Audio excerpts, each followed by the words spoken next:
So, Matt, at the end of the last segment, you told me that you have been watching Fox News for 12 years professionally, and my heart goes out to you.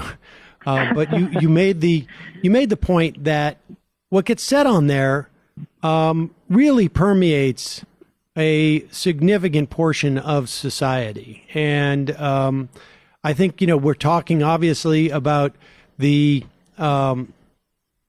rhetoric in placing the folks coming to the southern border looking for a better way of life that places them as a central threat, an existential threat to the country. We never hear this about the 10 million people who are here with undocumented who are here because they overstayed their visa. We never hear them referred to as an invasion.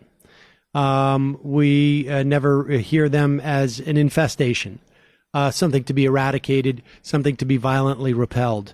And to a large extent, the dynamic, it seems to me, is if you're walking across the street and I yell, "Look out, Matt, there's a car coming right at you," and you jump out of the way.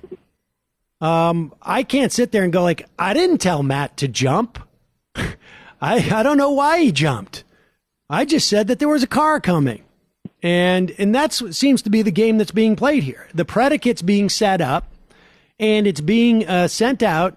And as the country, as a certain percentage of the country has moved further to the right, what becomes acceptable and possible has bled into the margins, what used to be the margins. And that's why we see more and more people acting upon this type of stuff. We have an all-time record high of right-wing extremism violence in this country, as measured by acts, at least I should say in modern times, obviously. And this is terroristic, right? I mean, the attack was meant to change political policy and to scare the public.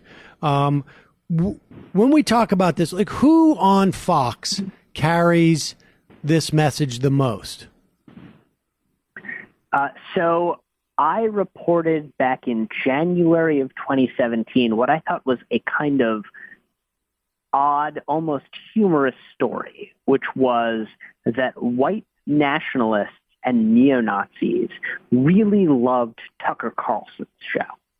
And at the time, I thought this was baffling because, I have this impression of him, and I think a lot of us do, of, being the bow-tied crossfire host on CNN, getting, wailed upon by Jon Stewart in that clip that basically ended that show forever.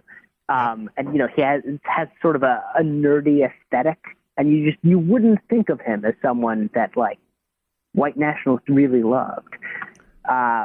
But I've been, as I dug into it and as he put up more and more shows, it became clear why this is. And it's because they think that he is mainstreaming their ideas. They think that he is saying basically what they want said to a much larger audience. And so, you have these instances of him saying things on that show that are not terribly different from what we see in this manifesto.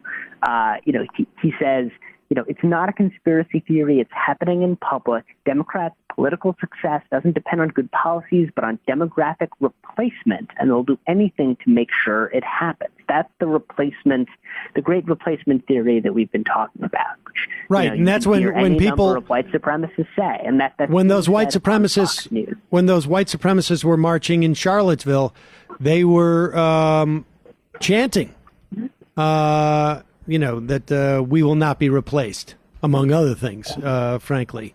But and the other thing I noticed about the screed by this guy is that there was a strain of anti-corporatism in there, and there was a frustration that the politicians aren't doing anything. And that, too, is been a hallmark of this sort of reconstructed Tucker Carlson, right? Yeah, I mean, to some extent, it's always kind of tricky to figure out what he's doing with that stuff, but he does get a decent amount of attention for sort of criticism of corporations as a way of criticizing the elite, which he tends to think of not as like billionaires with immense economic control or people like him, but as like college professors and journalists. That's who he's talking about when he's talking about the elite. And so we see some of that seep in.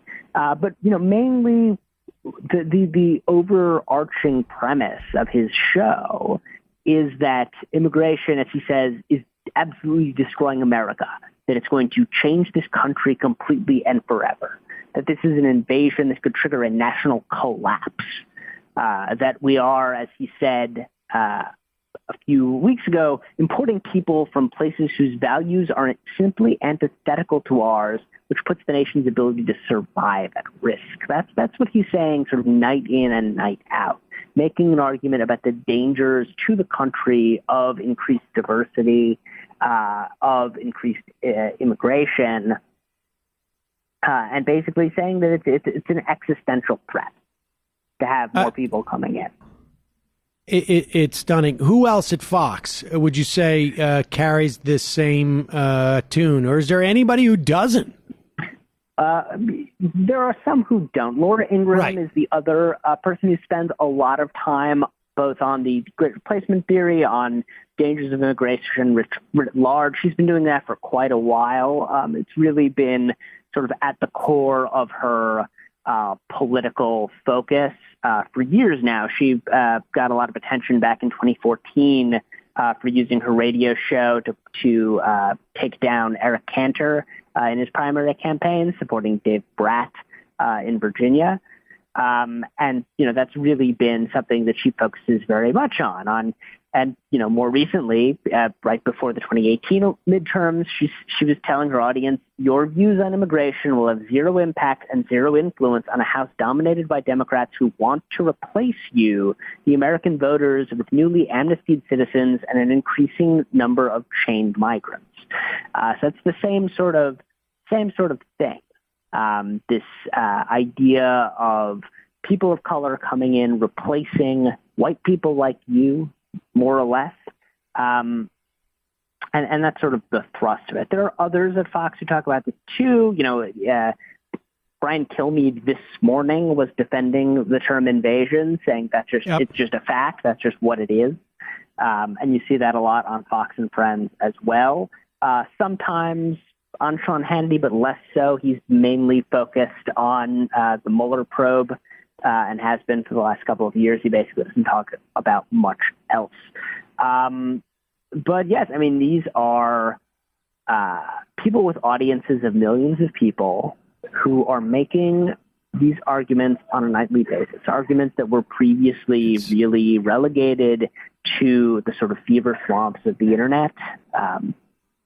Well, Matt Gertz, they're now just everywhere. Matt Gertz, we're out of time, but I would encourage people to also, frankly, you can hear it, the loud parts said loudly on Fox and obviously from the president. But I think you sometimes can also hear the loud parts said softly in the pages of some of the New York Times opinion writers, frankly, and others who are supposedly just recounting the sentiments of other so-called real Americans.